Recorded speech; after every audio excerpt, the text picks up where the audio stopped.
بچا لیں، اور کاموں سے ٹائم بچا لیں.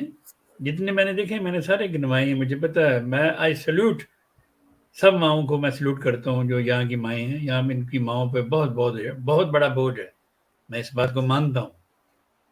تو میں سیلوٹ کرتا ہوں ایسی ماؤں کو. وہ بیچاری بہت ٹائم دیتی ہیں اپنے بچوں کو، لیکن پراپر ٹائم 1 گھنٹہ نکالنا ہے آپ نے.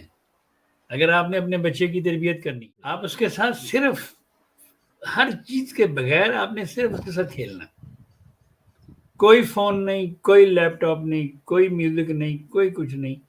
صرف اس کے ساتھ بیٹھیں، اس کی حرکتوں جیسی حرکتیں کریں، اس کی تربیت کریں، جیسے کہ آپ کی تربیت آپ کی دادیوں اور آپ کی نانیوں نے کی ہے، اسی طرح سے. یا جس طرح ہماری تربیت، ہماری دادی تو ہماری نہیں ہے، ہم نے نہیں دیکھی کیونکہ وہ بہت پہلے فوت ہو چکی تھی. تو نانی ہماری، اللہ بخشے، اللہ تعالیٰ ان کے درجات بلند فرمائے، انہوں نے ہماری بہت تربیت کی ہے، حد سے زیادہ تربیت. تو اس لیے آپ نے صرف ٹائم دینا، کیونکہ ہمارے والد صاحب تو ہمیں ٹائم نہیں دیتے تھے، نہ ہماری والدہ ٹائم دیتی تھی. سچی بات ہے، ان کے پاس وقت ہی نہیں ہوتا تھا. اتنا بڑا گھرانہ تھا، اتنا وہ ہمارا لوگوں کا آنا جانا، ذمہ دارہ تھا ہمارا، اور یہ وہ.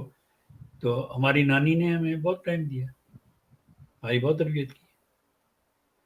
اس لیے یہ مطلب کہ آپ بالکل نہ گھبرائیں. اگر آپ کو ڈاکٹر آپ کا کہتا ہے کہ آپ کا بچہ ADHD ہے، یا دیکھیں اگر